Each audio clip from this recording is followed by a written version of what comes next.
This is All India Radio. In the program Spotlight now, we bring you a discussion on 15th East Asia Summit.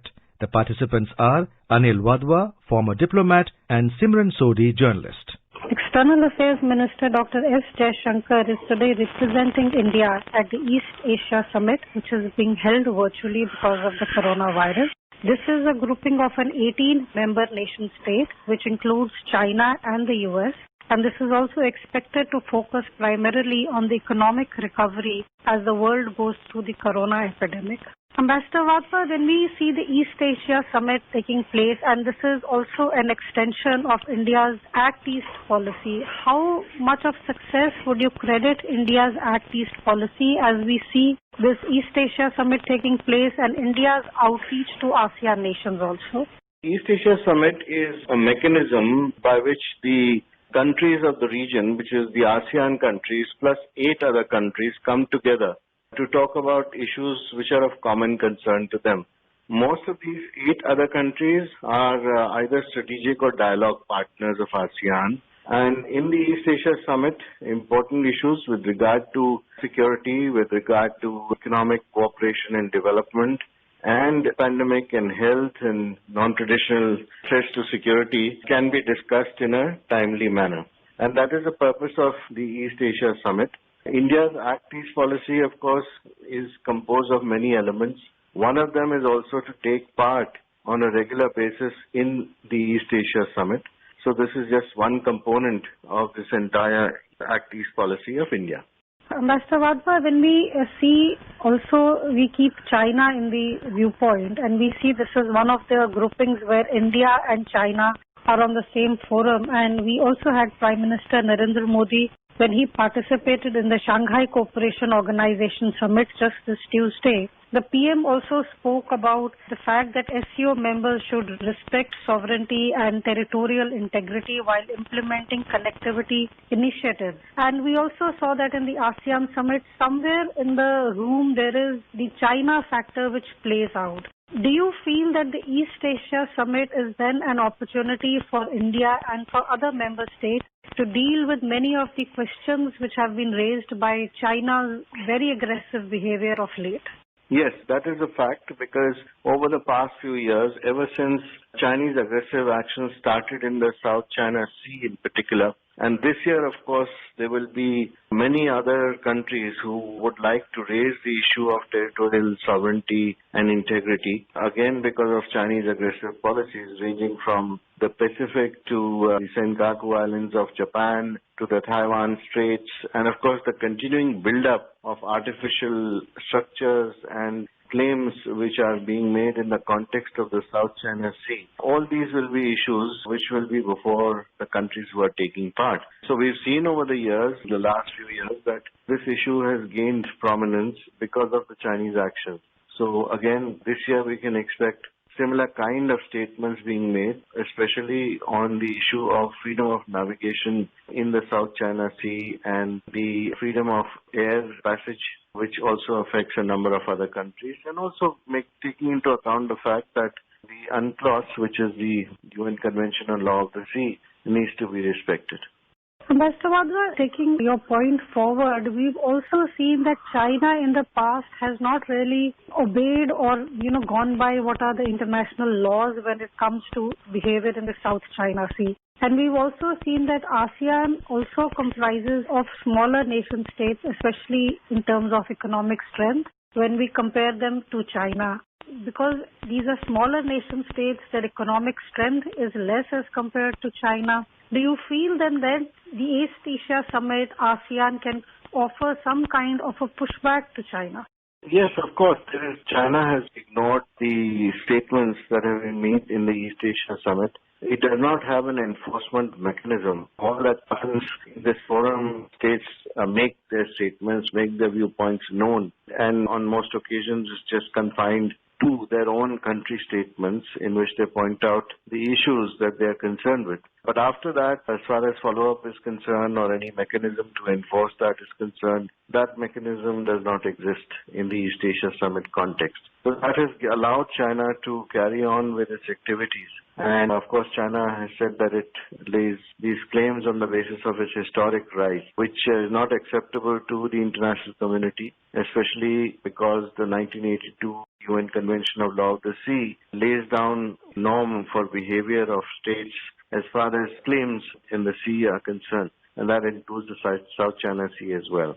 So, yes, as far as opportunity is concerned, all states will get an opportunity to air their views, but it cannot be expected that there will be any action which can be enforceable as a result of this summit meeting. Mr. Wadhwa, we also see that the East Asia Summit is the only leaders-led forum of its own kind that brings together the United States, China, Russia, India, South Korea, and Australia on one platform. We also seen some other blockings coming up and meetings have been held, for example, the Quad. And we recently had in Tokyo a very important meeting of the Quad members between India, US, Australia, and Japan. Quad also to a great extent today is being looked up as being a strong force to reinforce international law in the Indo-Pacific region. Do you feel that the Quad, in simultaneously working with the East Asia Summit and ASEAN, can then provide a more rules-based structure in the region? So Quad is not a formal grouping, and neither is Quad a grouping which is sanctioned by the United Nations, nor has it got any legal force behind it. It's an informal gathering of like-minded democratic countries who operate in the Indo-Pacific context. All of them, of course, believe in freedom of navigation and the rule of law, and that is how they have come together. But to expect that the Quad can enforce anything with the rule of force behind it is not feasible. The Quad is a pressure point at the most at the moment, and as I told you, since it's an informal grouping, it's meant for consultations amongst the four countries who are part of this grouping, which is the United States, Australia, Japan, and India, and then to take a common viewpoint. So if you compare that with structures like the East Asia Summit, those have evolved over the years and have got a formal structure and a secretariat, and it rotates, according to the presidency of the East Asia Summit. Therefore, the chairman also rotates, and it's got that formality of structure which the Quad lacks at the moment. So I think to expect the Quad to enforce anything in this context is rather far-fetched at the moment. Mr. Wadhwa, we also see that the East Asia Summit brings the United States and China on a common platform. And we have seen over especially the last 4 years, the relation between US and China has been quite tense, whether it is the corona epidemic where President Trump has openly and repeatedly referred to it as the Chinese virus, whether it is the trade wars between the two countries. Do you feel that this tension between the US and China also tends to cast a shadow on summits like the East Asia Summit or in forums where they both are present and both are trying to exert their own voice? Yes, you're right, because, it depends on the relationship between the countries who can constitute the East Asia Summit. At the moment, as you rightly pointed out, there is that major difference of opinion between United States and China. There is a fight on supremacy of technology. There is a difference of opinion on trade and investment issues, on intellectual property rights, and at the same time a difference in terms of what has happened as to the origins of the novel coronavirus. And that difference between the United States and China is playing out into a rivalry in many, many forums around the world. East Asia Summit is also one such forum where we will see, obviously, the two countries will make different statements, and they will be at loggerheads on many issues, summit meeting as well. Mr. Wadhwa, do you feel going forward, and we expect a change in the United States administration, January 2021, we will see Joseph Biden take over as the President of the United States. Do you feel that one can hope for slight betterment in the US-China relationship and hence a better functioning of many of the international forums and summits? So the style of the Trump administration was to be very aggressive and brusque, as you rightly pointed out. And I think that's happened over the past few months as we saw, a nearing of the US elections. But that could be also due to the fact that the administration of President Trump was actually posturing for the election purposes. Now that the election is over, we have to wait and watch what attitude the new Biden administration will take towards the China-US relationship, or whether it will be more nuanced, whether there will be less of a direct confrontation and attempts at trying to reach settlements, etc. Certainly, the Chinese government would like to make sure that things settle down between them, whereas on the US side, I think there is now a bipartisan consensus in the United States that the competition with China is here to stay, and that if the United States has to retain its supremacy in future, then of course they will have to be careful about how they deal with the Chinese government in the future. So given that, I think there will be, of course, differences in nuances and approaches and subtleties which will happen, but there is an underlying feature of this competition which will not go away in the foreseeable future. Ambassador Wadhwa, we also saw that at the 14th East Asia Summit, which took place in Bangkok in November, Prime Minister Narendra Modi announced India's Indo-Pacific Oceans Initiative, which was aimed at forging partnerships to create a safe, secure, stable, prosperous and sustainable maritime domain. How much do you think has there been a cooperation, and how much connectivity has improved between India and the ASEAN states, and how much of a movement can we expect going forward under India's Act East policy? There is a desire to enter into cooperation with a number of states in Southeast Asia, especially the ASEAN countries, and to forge partnerships in order to take this initiative forward. And India will continue to strive to do that in the foreseeable future, trying to find partnerships of groups of countries who can strengthen one or the other pillar, so that the ownership does not rest only with India, but India works in partnership with a few other countries,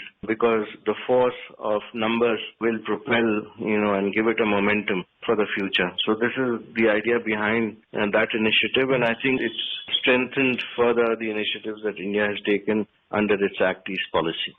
Ambassador Wadhwa, we see that the East Asia Summit, it's a regional grouping of 18 participating countries.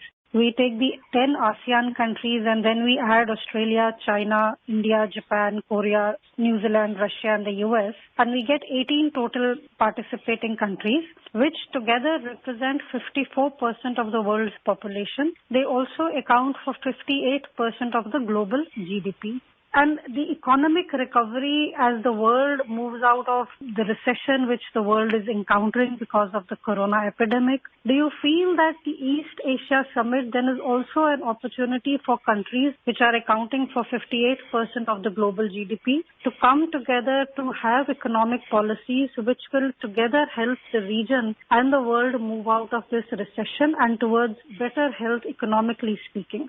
Certainly, I think it's an effective forum in which countries can come together and work for the common development of countries in the region, especially in the socio-economic field. Now that the pandemic is in front of all of us, all these countries have to confront the pandemic. They would be much better off if they can confront it together. ASEAN, as you know, has got its own policy, and if they can forge a partnership with the other 6 countries, obviously this is done through resolutions which are passed, and then, in furtherance of those resolutions, countries come to work together through finances, participation, and joint efforts in order to make sure that a challenge is faced squarely. So that's been happening in the context of the East Asia Summit in the past, and I see more of that happening in terms of the non-traditional security threats and the health threats which are today facing the countries of the region. Perhaps there will also be some initiative taken to ameliorate the economic hardships